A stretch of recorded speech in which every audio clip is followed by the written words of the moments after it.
New York City is a global metropolis renowned for its iconic skyline and diverse architectural marvels.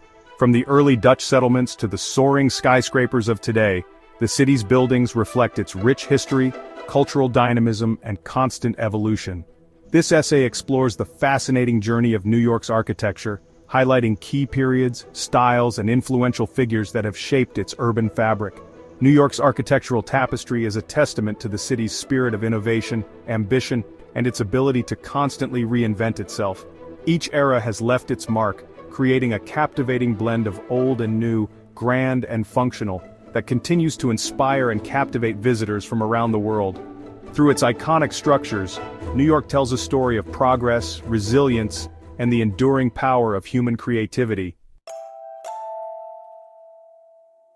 The earliest architectural remnants in New York City date back to the Dutch colonial period in the 17th century. Dutch colonial architecture, characterized by its use of brick, stepped gables, and gambrel roofs, can still be found in some parts of Lower Manhattan. As the city grew in the 18th and 19th centuries, architectural styles evolved to reflect changing tastes and influences. Federal-style buildings with their classical details and symmetrical facades became popular after the American Revolution. Later, Greek Revival, Italianate, and Gothic Revival styles emerged, adding further diversity to the city's streetscape. The grand mansions built along Fifth Avenue during the Gilded Age showcase the opulence and extravagance of the era. The late 19th century witnessed a pivotal shift in New York's architectural landscape with the advent of the skyscraper.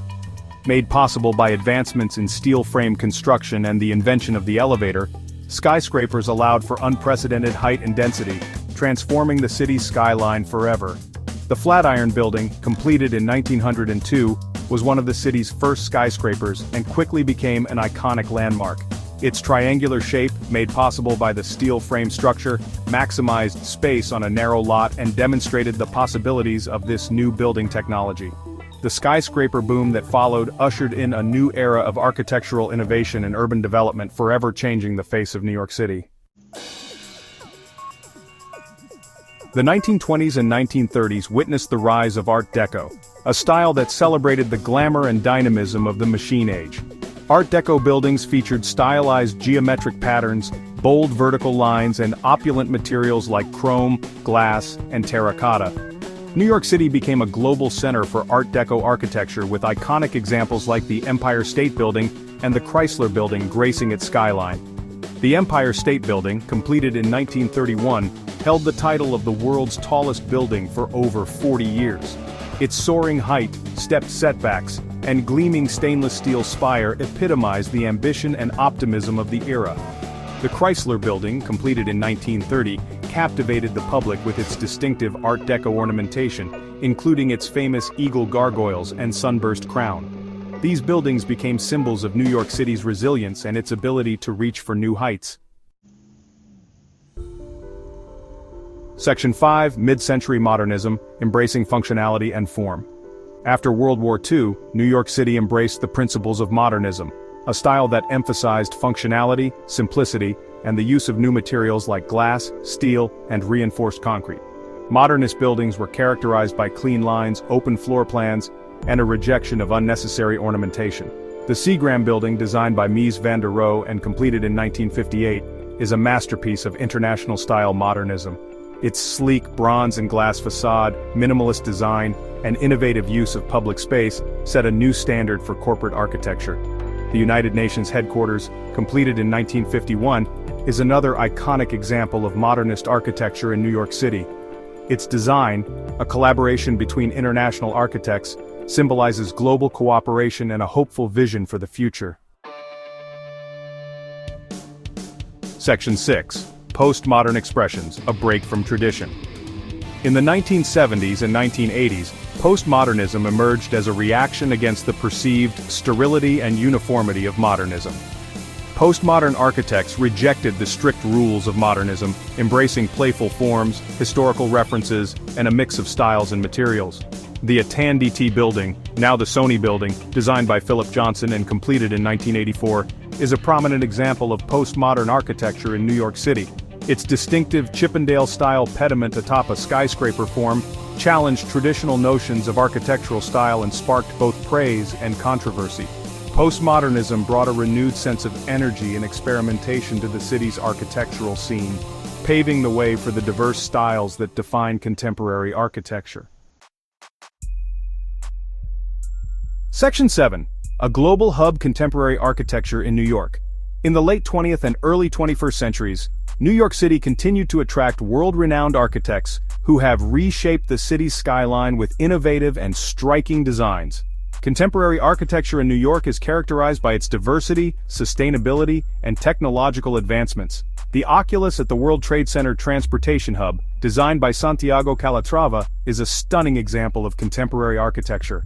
Its soaring white ribs and expansive interior create a sense of light and movement, while its symbolic significance as a symbol of hope and resilience resonates deeply with New Yorkers and visitors alike. From the High Line, a revitalized elevated railway transformed into a public park, to the numerous residential and commercial towers sprouting across the city, contemporary architecture continues to push the boundaries of design and urban planning. Section 8. Green Giants: Sustainability in the Skyline. In recent years, sustainability has become a paramount concern in architectural design, and New York City has emerged as a leader in green building practices. New skyscrapers are being designed with energy efficiency, renewable materials, and green roofs in mind, reducing their environmental impact while enhancing the quality of life for residents and visitors. The Bank of America Tower, completed in 2009, is a prime example of sustainable skyscraper design. Its numerous green features, including a rainwater collection system, energy-efficient facade, and on-site power generation, have earned it LEED Platinum certification, the highest rating for green buildings. As New York City continues to grow and evolve, sustainable architecture will play an increasingly important role in shaping a more resilient and environmentally responsible urban future. Section 9. Looking ahead: the future of New York's architectural tapestry. New York City's architectural landscape is in a constant state of flux, with new buildings rising and old ones being reimagined.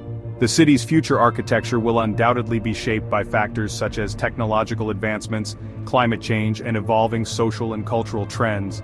As technology continues to advance, we can expect to see even taller, more efficient, and sustainable buildings. New materials and construction techniques will create opportunities for architects to push the boundaries of design and create structures that are both functional and awe-inspiring. Climate change will also play a significant role in shaping the city's architecture, with a greater emphasis on resilience, flood mitigation, and the creation of more green spaces. New York City's architectural legacy is a testament to the city's enduring spirit of innovation, resilience, and its ability to constantly reinvent itself. As the city continues to evolve, its architecture will undoubtedly reflect its changing needs, aspirations, and its unwavering pursuit of a brighter future.